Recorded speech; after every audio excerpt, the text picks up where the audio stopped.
నమస్తే వార్తలకు స్వాగతం. నేను రవీందర్.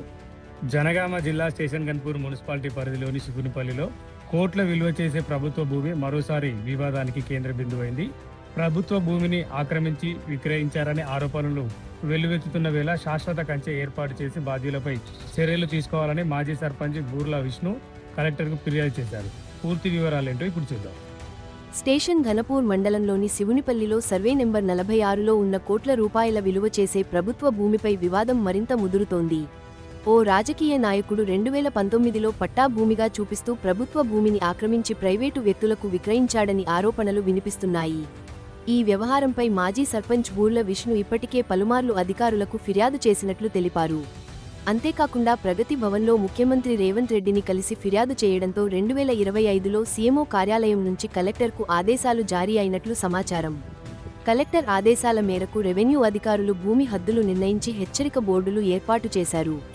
అయితే కొంత సాగుభూమి ఉండటంతో అధికారులు తాత్కాలిక వెసులుబాటు కల్పించారని, అదే అవకాశంగా తీసుకుని మళ్లీ రబీ సాగు చేస్తున్నాడని మాజీ సర్పంచ్ ఆరోపిస్తున్నారు. ప్రభుత్వ భూమిని పూర్తిస్థాయిలో స్వాధీనం చేసుకుని శాశ్వత కంచె ఏర్పాటు చేయాలని, అక్రమ సేల్ డీడ్లను వెంటనే రద్దు చేసి బాధ్యులపై కఠిన చర్యలు తీసుకోవాలని మాజీ సర్పంచ్ బూర్ల విష్ణు డిమాండ్ చేస్తున్నారు. అలాగే మా పక్క పన్నైన ప్రభుత్వ భూమి 46 సర్వే నెంబర్లో కూడా ప్రభుత్వ భూమి ఉంది. ఇట్టి ప్రభుత్వ భూమిని 45 సర్వే నెంబర్లోని కొంతమంది వ్యక్తులు 2019లో ప్రభుత్వ భూమి అయిన సర్వే నెంబర్ 46 కలుపుకొని కూడా 45 సర్వే నెంబర్ వేసి రిజిస్ట్రేషన్ చేయడం జరిగింది.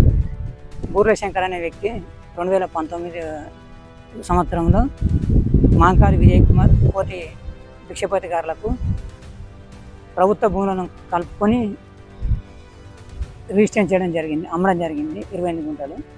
ఇటు అమ్మిన యొక్క ప్రభుత్వ భూమి యొక్క కబ్జా విషయంపై నేను అప్పటి జిల్లా కలెక్టర్ గారులకు ప్రజావాణి ద్వారా ఫిర్యాదు చేయడం జరిగింది. అయినప్పటికీ కూడా నాకు అప్పుడు పలుమార్లు కలిసినా కూడా నాకు న్యాయం జరగలేదు.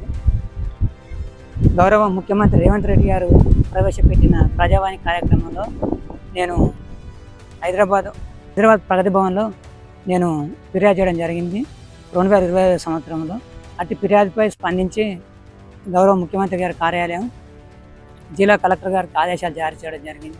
జిల్లా కలెక్టర్ గారి ఆదేశాల మేరకు అప్పటి రెవెన్యూ డివిజనల్ అధికారి అయిన దరాసత్ వెంకన్న గారు 18/6/2025 తేదీన మోకాపైకి వచ్చి ఈ స్థల పరిశీలన చేసి ప్రభుత్వ భూమికి మేము హద్దులు ఏర్పాటు చేస్తాము, మీకు న్యాయం చేస్తాము, ఇది కొంత జాప్యం జరిగింది వాస్తవమే, కానీ ఇప్పటికైనా నీకు న్యాయం చేస్తామని నాకు హామీ ఇవ్వడం జరిగింది.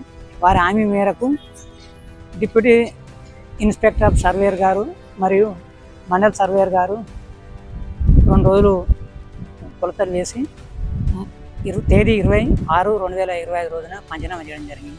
పంచనామా చేసినప్పుడు ఈ ప్రభుత్వ భూమిలో కబ్జా గురైన కొంత భూమిలో వారు అప్పుడు నారు పోసుకున్నారు. నారు పోసుకుంటే వారు అప్పుడు మానవతా దృక్పథంతో మేము రైతులం కదా, మాకు కొంత వెసులుబాటు ఇవ్వండి సార్ అంటే సార్ కూడా వెసులుబాటు ఇవ్వడం జరిగింది. తిరిగి వారు రబీ సీజన్లో 2026లో మళ్ళీ ఇటు భూమి మళ్ళీ తిరిగి సాగులోకి తేవడం జరిగింది.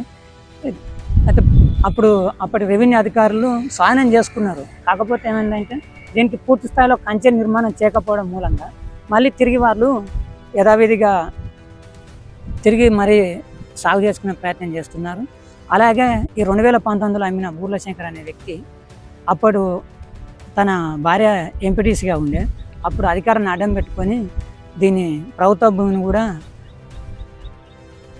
అమ్మి రిజిస్ట్రేషన్ చేయడం జరిగింది. ఇప్పటికి కూడా నేను ఎన్నిసార్లు మొరపెట్టుకున్నా కానీ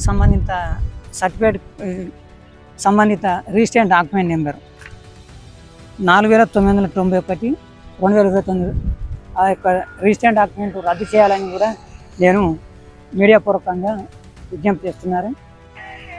ఇప్పటికైనా స్పందించే అధికారులు న్యాయం చేసి దీన్ని శాశ్వతంగా కంచె ఏర్పాటు చేయాలని గౌరవ కలెక్టర్ గారికి తేదీ 25/5/2026 రోజున నేను ఫిర్యాదు చేయడం జరిగింది.